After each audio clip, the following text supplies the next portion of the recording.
Good afternoon, good morning, good evening, everybody. So we are very happy to be here in the first event of the next lecture series.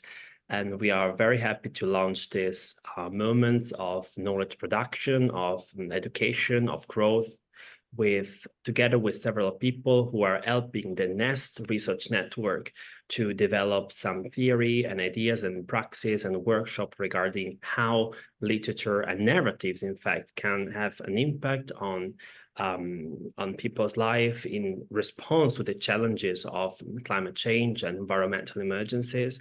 And we want to embrace a transdisciplinary research. We want to get inspired by people who are maybe helping us theorizing the notion of nesting as a possible conceptual tool that we want to integrate. And for any further information, you can take a look at our website. But today we are here with a very special scholar, researcher, thinker, a nomadic thinker, and she kindly asked me to present her in this presentation and the poster. That's Lou Mycroft. I had the chance to meet Lou a few years ago, in fact, for 2 years in a row at the Posthuman Summer School led by Rosi Bredotti in Utrecht University. And I really immediately linked as human beings, I think. But also I got inspired by her research on the bowerbird, which is the topic of today talk. And in that very moment, I thought that this was a very wonderful research, a powerful narrative, which remained with me for a long time and also inspired me. And today, after a few years, we are back with this wonderful research to know more about work. And so, Lou, I think this is just a short presentation, an introduction to you. And the floor is yours. Please welcome us, if you can, in the wonderful world of your work and research and life and wisdom. Thank you so much, Stefano. What an absolutely beautiful introduction. I'm honoured by it. Let me just check. Can you give me a thumbs up? You can see that brilliantly. Yeah. So thank you, everybody, for coming along. And thank you, Stefano, for inviting me to be part of the N.E.S.T Research Network webinar lecture series. It is a real honour to be amongst such respected and esteemed company and thinking about the people who will watch this afterwards as well. And to be the first, well, I am feeling a bit of pressure, but I'm sure I'll relax. And I hope what I've prepared for you today does you proud. So first of all, I'd like to introduce you to my companions in the photograph here. The philosopher Baruch Spinoza came into my life at Professor Rosi Bredotti's summer school in Utrecht, which, of course, as Stefano has said, is where we met, and we definitely clicked. As a working class woman from the industrial heartlands in the north of England, philosophy of any kind was not part of my education until I first went to Utrecht with my good friend Kay Sidebottom nearly 10 years ago now. And I imagine that Spinoza's thinking didn't form part of the philosophical curricula of the British public school system and elite university system, which until very recently, just the other day, formed the educational backbone of most of the UK government. Spinoza was neglected and despised in his own time and largely forgotten since, until he was brought into the consciousness of the French philosopher Gilles Deleuze, someone else I had never heard of, in the late 20th century, and from there into Bredotti's critical post-humanism. I'm just going to take my earphones out because I don't think they're working very well. That's better. I feel liberated now. Great. So because of Spinoza really being unseen and unheard of for so long, the English-speaking word has only had one concept of power. It might be different in other languages, but in English, the word power summons up hierarchy and inequality, the power as usual, which has driven our politics.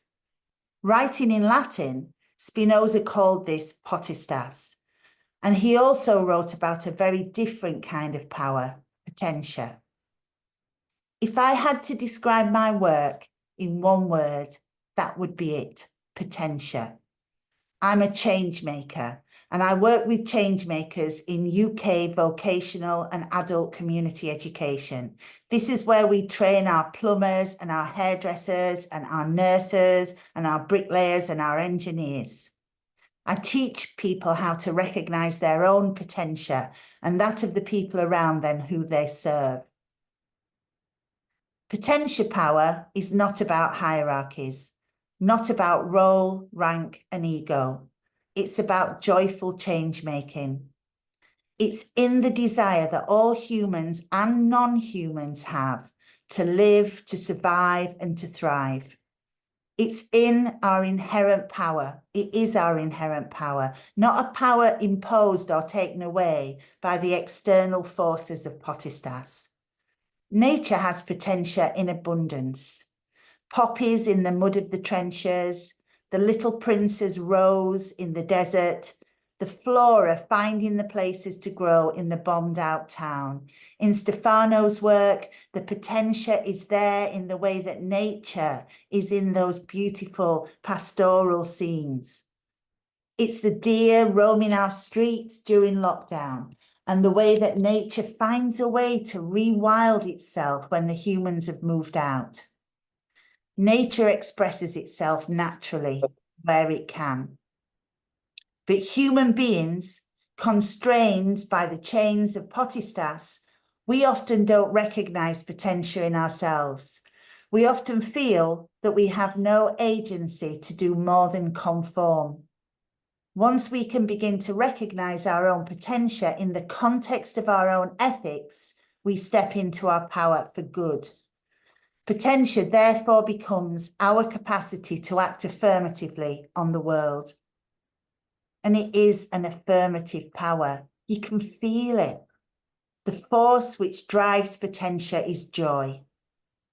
Spinoza viewed joy as being fundamentally linked to potentia, and he saw joy not as a fleeting happiness, a happiness which in our society is commodified into handbags and holidays, not that I mind holidays, but joy is something much deeper, something which is forged in how difficult life is. Through our potentia, guided by our ethics, we transform the sorrows, anger, disappointment, and frustration of life into doing something good. For Spinoza, all of this was something to do with God. That was his frame. The favour Deleuze did us was to secularize Spinoza so that we can all find our place in his thinking. Later, feminist philosophers such as Braidotti presented Spinoza's thinking as including an essential life force. They called it Zoe, driving the experience of joy. Once feelings and emotions are sparked into being by connection with Zoe, then that joy is channeled into acts of potentia.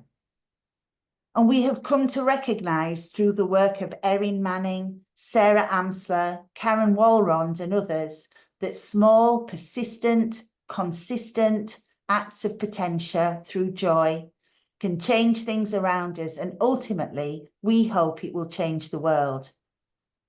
Although it doesn't come directly from Spinoza, having a grasp of Zoe is important because this life force is not the sole preserve of humans. Here is where the natural world gets written back in. I'm starting with this because I'll be talking a lot about potentia in the next half hour or so, and because it encapsulates my approach to philosophy. What matters is not what was written 400 years ago, but what we do with it now. Throughout my learning, still today, and hopefully forever, the source is an inspiration, not a directive. I would like you to just imagine for a moment how different the world might be had everyone had access to an understanding of power as both potestas and potentia for the last few centuries. But of course we didn't. Not just because Spinoza's work, going against the grain of his times, was effectively suppressed, but because people stopped reading Latin, and we have it now. And in my work, I find that potentia as a concept is something that people quickly grasp. In fact, in the last 2 months, 2 people have said to me they're going to get potentia tattooed on their arm, and I might do that too. It's not esoteric just because it's a Latin word. And maybe because it hasn't featured on the curricula of those elite educational institutions, it isn't all caught up in academia. It's available to us all. I won't lie to you.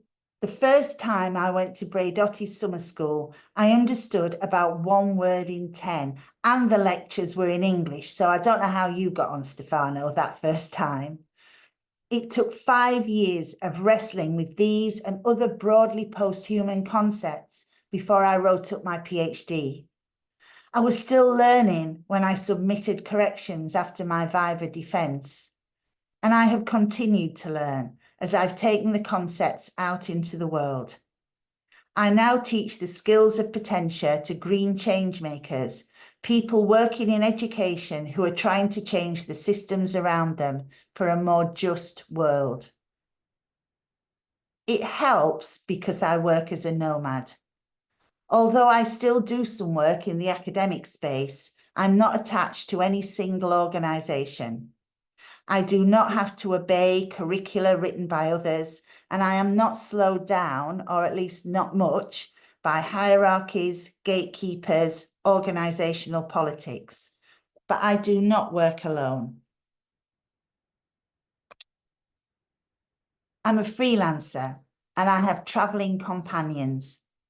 Some are human, the people with whom I form shifting constellations, a term coined by post-human curator Maria Hlavadjeva. Sorry, I always stumble over Maria's name, and I've been practicing, whom I also encountered in Utrecht.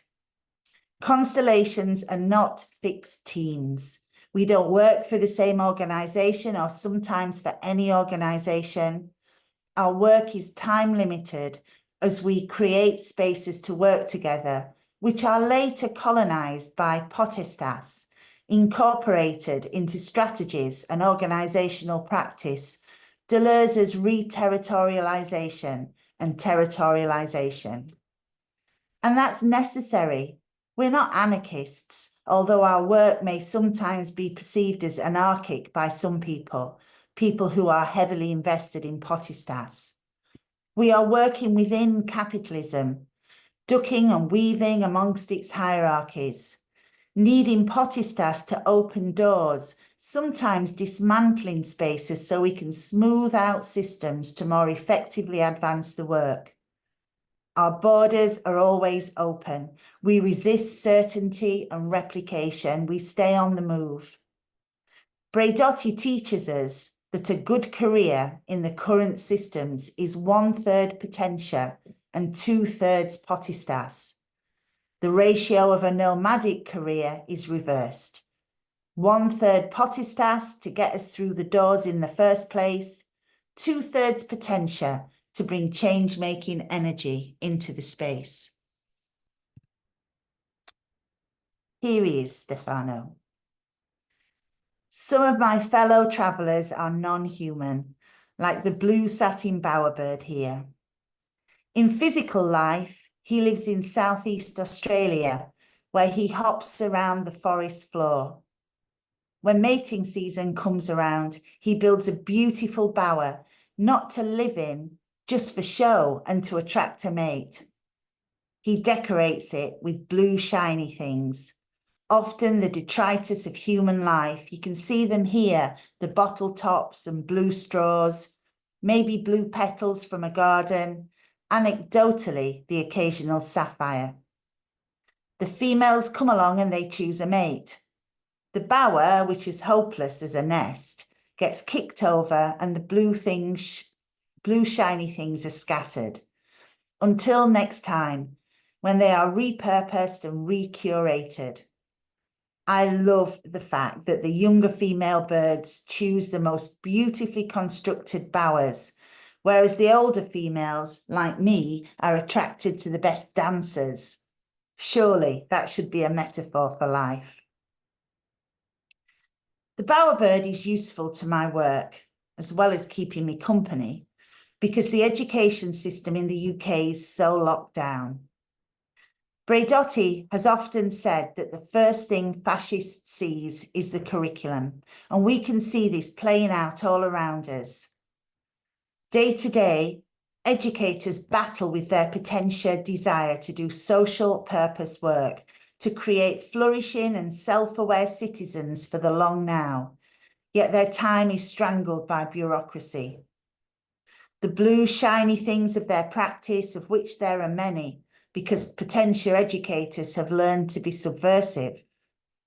Those blue shiny things are ignored and dismissed by the systems of accountability. They end up discarded on the metaphorical classroom floor. The bowerbird teaches us to protect and curate them, and through our rhizomatic constellations, spreading like bluebells across spaces of communication, we inspire and encourage one another.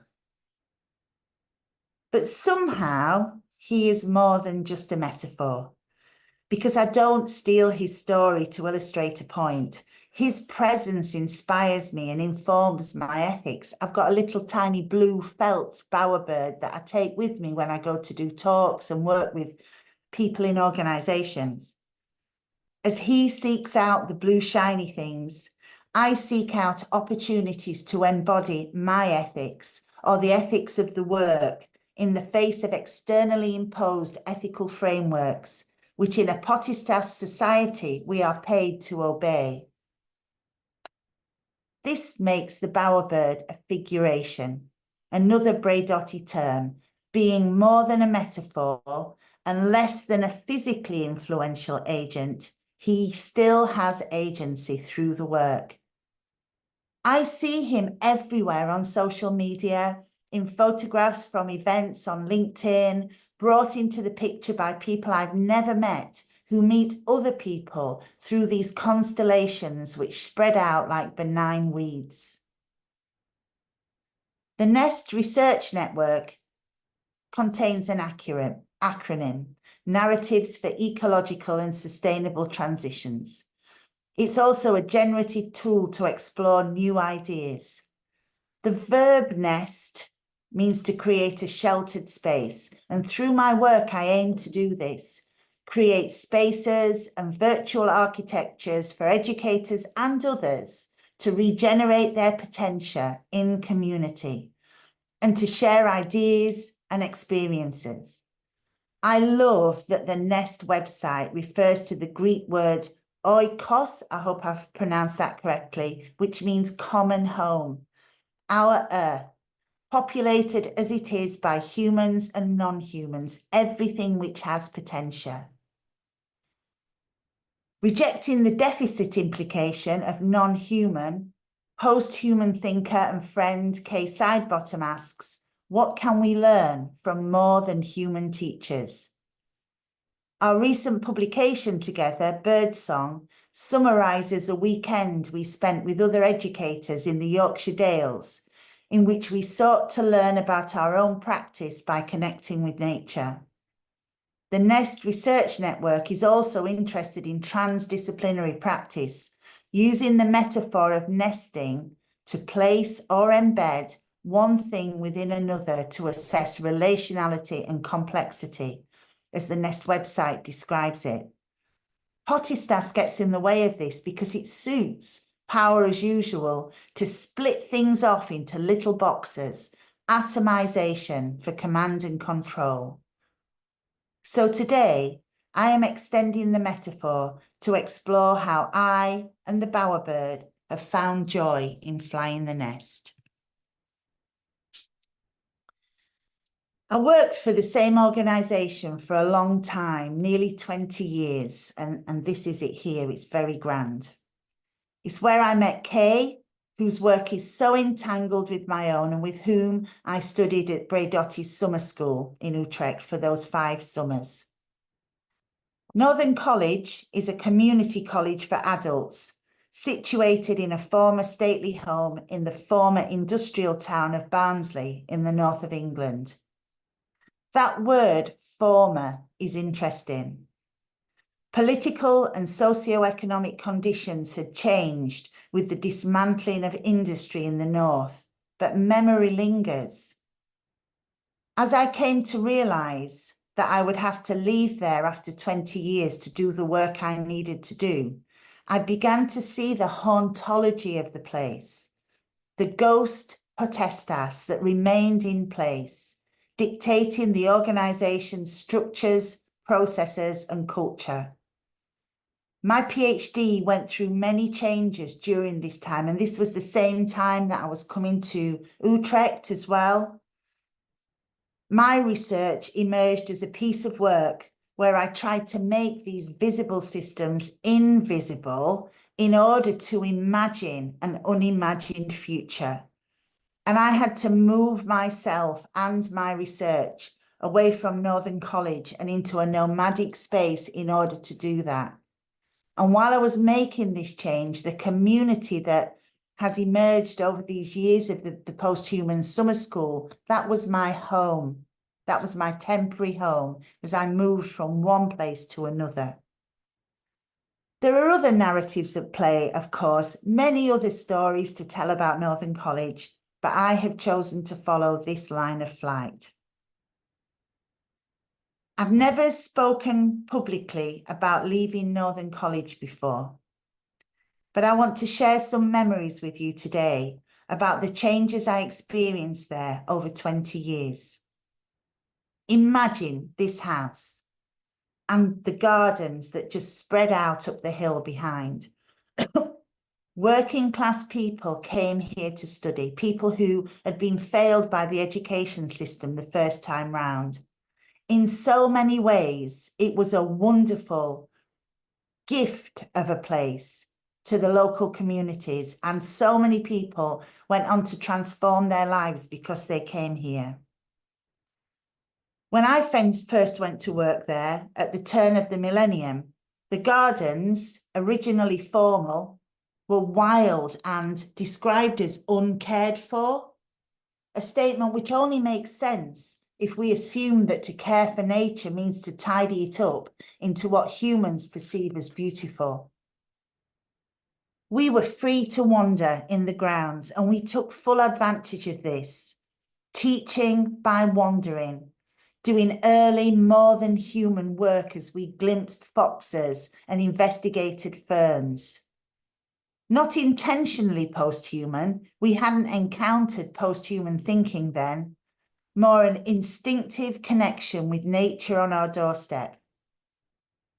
Over that 2 decades, the gardens were reformalised, which involved the destruction of trees to enable healthy growth. Funding was sought and managed by a partnership of organisations who slowly and inexorably closed down our access bit by bit. We needed a code for the gate. We could only go in at certain times so that we didn't get in the way of paying visitors. We had to stick to the paths. At the same time, the appalling history of the house began to emerge. Long before it was a place of education, the family fortunes were built on the transatlantic slave trade. Black bodies were worked to death in order to build that stately home. That history had always been there, of course, in plain sight, overlaid with Northern College's establishment as part of the trade union and labour movement of the 1970s, which, whatever its intentions, replicated the hierarchies, the potestas of the system it was fighting. Nothing exemplified this more than the Blackamoor statue, and I apologise for using that term, but it was the description openly used for the statue of an enslaved black boy, which was discovered during a renovation of the house and placed on display. As far as I know, because I haven't been back, it is still there. Once I saw the impact of historical potestas, I couldn't unsee it, And of course, I couldn't stop talking about it. Post-human thinking teaches us to see what's unseen, to follow the lines of potestas, inequality, money. This organisation, which existed for a social purpose, to educate adults previously failed by the education system to become critically thinking humans, was structured in such a way that the work there became too difficult for me to do. These issues were surfaced, and that made people feel very uncomfortable. I want to be clear that I am not blaming individual humans. Northern College still continues to do its work. I am sure that people still thrive there and feel the gratitude that I felt for many years as they get to work and study in such beautiful surroundings. But I couldn't see the beauty anymore, so I flew the nest. It took me a long time to grieve. Excuse me a minute. This is quite emotional. I had really believed that I would be there forever. Some years previously, a wise manager had said to me, "Don't put your trust in organisations, even this place." And yet I did. I had to grieve for a long time. What got me through was that I was on that journey towards becoming a post-human thinker and encountering Spinoza's joy. Finally, I began to channel my grief and all its associated emotions into joyful practice as I recognised my own potential. And Stefano, you will remember me stepping into that space and speaking at the summer school back in 2018. I stepped into a different kind of power, and over the past 8 years, with the Bowerbird by my side, I have attempted a different kind of work. So during this time, the Bowerbird moved from being an analytic device based on the work of Australian researcher Pam Greet. I used it in my research to sift through the blue shiny things of all the material, the 45,000 words that I'd collected. It moved from being that device to a figuration, keeping me close to my ethics, and finally to a companion species. He literally goes on the road with me now. So when I left the organisation, I was doing the sort of work, or I was wanting to do the sort of work that nobody would pay me for. It was too new, it was too challenging to potestas. I didn't have the words to articulate. I needed to be that interpreter of the complex philosophical concepts and the challenging language that Braidotti uses, because we need new language for new concepts. But I had to make that work in the space that I was in, and that took quite a long time. But I continued connecting people up, creating spaces for potential. I didn't have a theory of change to work with. I didn't even call myself a change maker at that time. I was feeling my way. I had to earn money, so I worked on national professional development programs, becoming increasingly influential in their design, using publicly available social media to connect educators up. So these were quality improvement programs, but the Bowerbird was with me, and he encouraged educators to collect and curate the blue shiny things that did not form part of formal quality improvement accountability, to explore a values line of practice which ran alongside the KPIs or key performance indicators that educators had to meet. Very recently, a piece of systems thinking research I've been involved with as part of a think tank laid bare this social purpose, compliance purpose dichotomy at the heart of vocational education in the UK. As my own research made the visible invisible in order to think further, this is the invisible laid inescapably visible. education is split. It cannot be unseen, and teachers going to work every single day carrying the tension of that. It is exhausting. This metaphor of the rhizome has really been superseded by what we are learning about trees and fungi and how the forest speaks to itself and to each other. But we love the idea of bluebells. Persistent, subversive, unpredictable, popping up where they want to grow and where the conditions are right. So we began to follow the energy, and Kay and I were not literally working together at this time, but we were still writing and thinking together about how this way of working, this potential working, brings an activist focus, crossing disciplines and refusing to decide what's a flower bed and what's a wasteland. So this is the way in which I worked with people to join them up with each other. And then lockdown hit and the work stopped. And this is the moment where me and the Bowerbird really took flight. There is no denying that COVID was horrific, but it created space for the work that nobody would pay for. So with other wonderful potential people, I co-founded the Joyful Collective Movement, #JoyFE, a hashtag community which channels Spinoza's joy into practice. A few months previously, I'd done a TEDx talk on the ethics of joy, and the buzz around this helped me be bold in putting joy and the philosophy of it, Spinoza's philosophy, Spinoza's name, front and centre. JoyFE continues to this day. It has no membership, no bank account, no organising committee. Volunteer energy ebbs and flows as potential ebbs and flows. We don't count numbers. It's never been about how many people listen to a broadcast or come along to an event. It's about the spread of energy and the spread of ideas, which incidentally is the tagline of the TED Talks.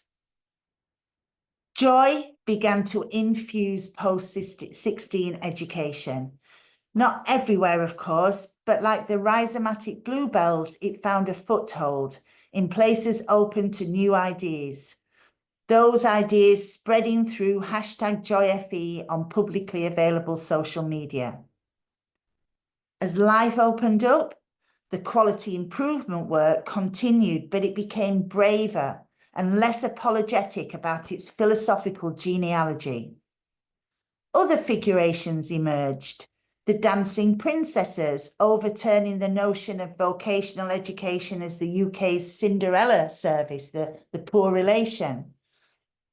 Potential people we began to describe as golden unicorns. And emboldened by the deer on our streets during lockdown, the rewilding movement, and of course, the increasing velocity of the climate emergency, nature began to find a way back in. Just under a year ago, the Green Changemakers programme began. This is the work of my lifetime, an opportunity to bring together all this thinking and experience. It is a devolution project in the West Midlands of England. So all the regions of England are going to be responsible for the adult education budget. Some already do, and there is movement around that. So ultimately it's funded by the government, Potestas, and goes out to the local government. But it offers, again, opportunities to work in a different way. So what I'm doing is training people from the organisations, the colleges, to become green change makers. But what's new about it is that we teach the skills of potential. We have a skill set for potential, of change making, the skills of change making. This is a pivot from the original intention of the funding, so we're still subverting here. The original intention was to teach green skills to educators, but how can we do that generically? Vocational education is specialist. What do I know about engineering or social care or graphic design? I know nothing. We cannot continue to infantilize teachers. We have to trust them as subject experts, often with a long history working in their industry. And we have to help them recognise their own potential and shift the cultures, systems and mindsets in organisations that get in the way of this. We made 3 pivots then in the way that we approached this. The first pivot was that shift from teaching green skills to teaching changemaker skills. The skills, knowledges and behaviours to move organisations from good intentions to long-term sustainable change. The second pivot was shifting from planning to energy. Follow the energy. It's a hard one to articulate, but a standard leadership programme, for example, would get people identifying an improvement project on day 1, teach them some generic stuff, and then mentor them to produce a report based on the intervention, and then that would sit on a website somewhere. The world is metaphorically and literally on fire. How can we know what we need the outcome to be when none of us have ever faced these challenges before? We could see the limitations of this approach. So we front-loaded the skills development and created space on the rest of the course for co-creation, change makers co-designing the programme as we went along. The third pivot was shifting from the individual to community. Whatever the question is, as Margaret Wheatley said, the answer is community. We quickly brought change makers together, not on some fancy college system, but in a WhatsApp group to strengthen the community. We worked collectively in Google Docs. This, just to give one example, enabled us to design and host a Green Skills conference for nearly 100 people in 3 weeks. The WhatsApp community kept the potential alive. Many of the green change makers are also green activists outside of work. So in this protected space, this careful space that we created together, where ethics are embodied, they can bring their life and work, their green purpose into a healing encounter. The programme is growing. The green change makers are changing their organisations in consistent, persistent, slow and subtle ways. And our next challenge is to break the stranglehold on vocational education of a certain attitude towards impact. Impact is a stick to beat us with. We have to say what the impact will be of an idea or initiative before we've even started. And the moment we finish, before we even have time to take a breath, we have to say what the impact has been. This keeps education locked into short-term thinking. So we have begun to work with a new figuration, the concept of the long now, mindful of the past and working now for the future. We are meeting soon, those of us change makers with potential energy to do this work, to begin to develop metrics along values lines. And finally, Green Change Makers is a new model of curriculum based on 3 framings. The first is Aim High Earth's 15 green skills. There are other framings, and it doesn't matter which organisations choose to drive the work forward. We chose these because they're change maker skills and they are expansive. The work of change making is to influence the people and ultimately the systems and strategy around you. So the job of green change makers is to convince everyone and themselves that they embody some aspect of green skills already, whether that's around the technical side that FE is really focused on, whether it's around nature, systems, or people thinking.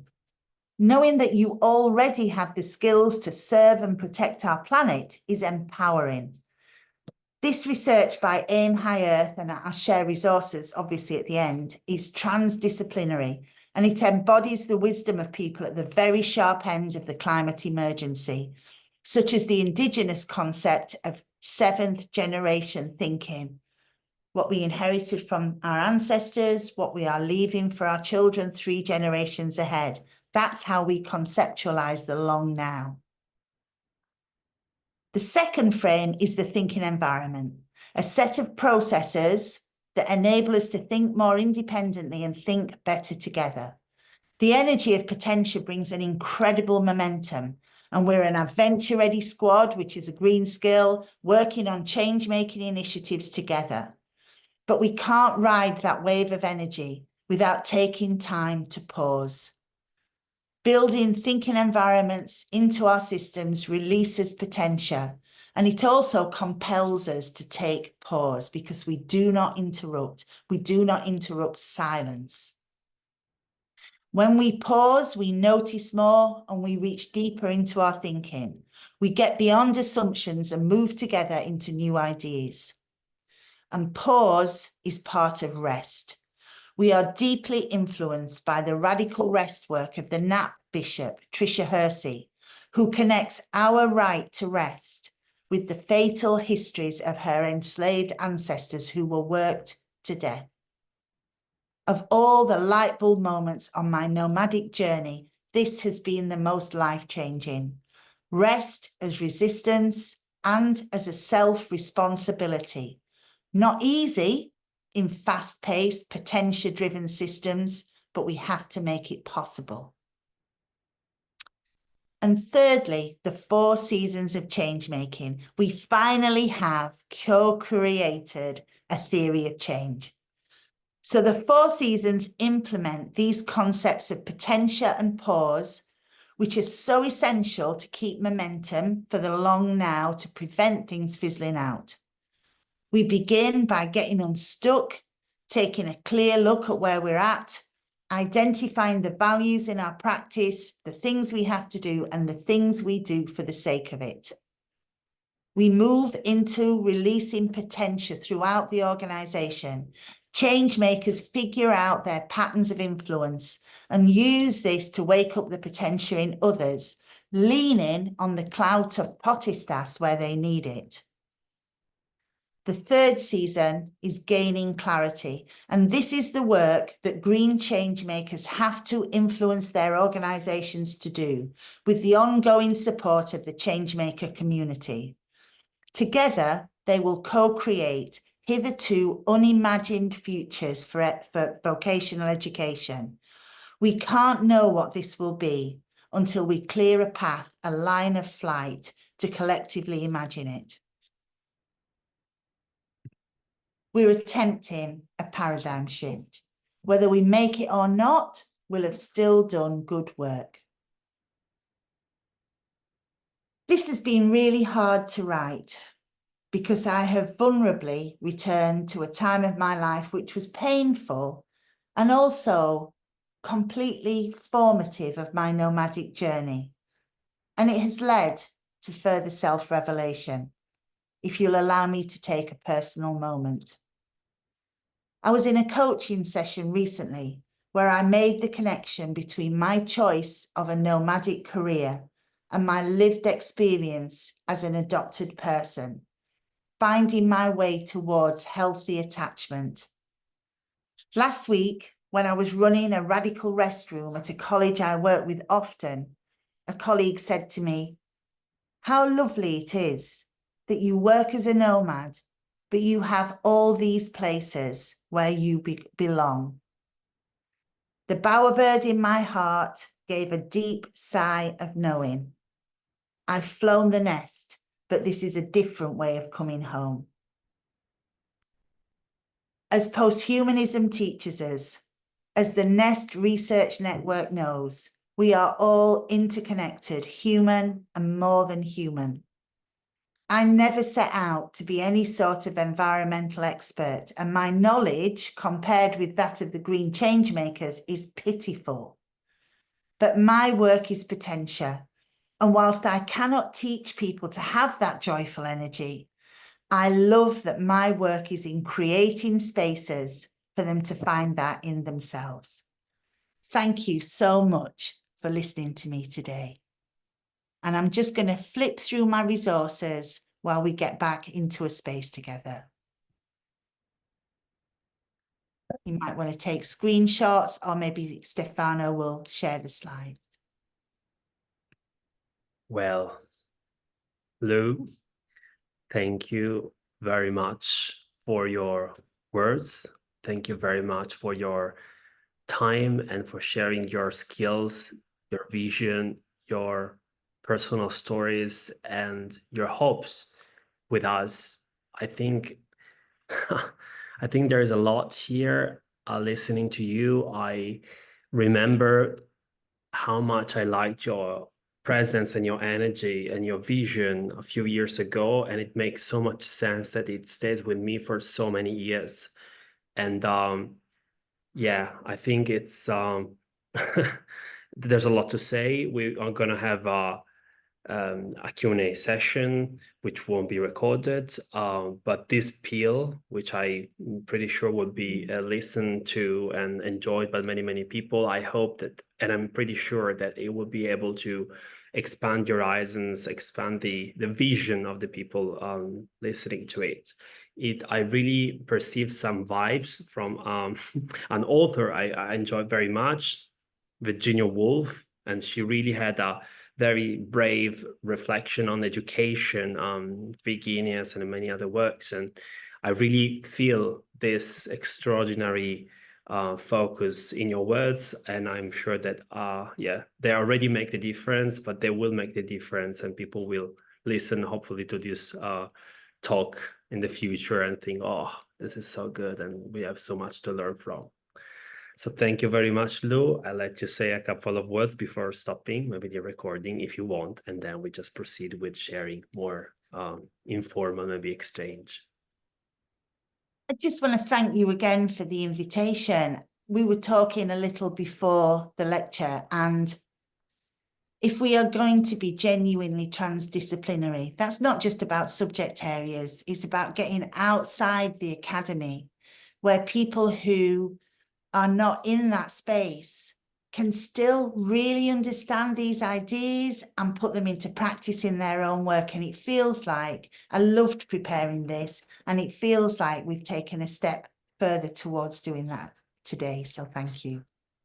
So thanks again to Lou Mycroft, and please, if you want, make sure that you look for her and her work on the internet and on several other workplaces and journals and stuff. Okay, thank you very much for being with us, and we'll see you to the next N.E.S.T lecture series.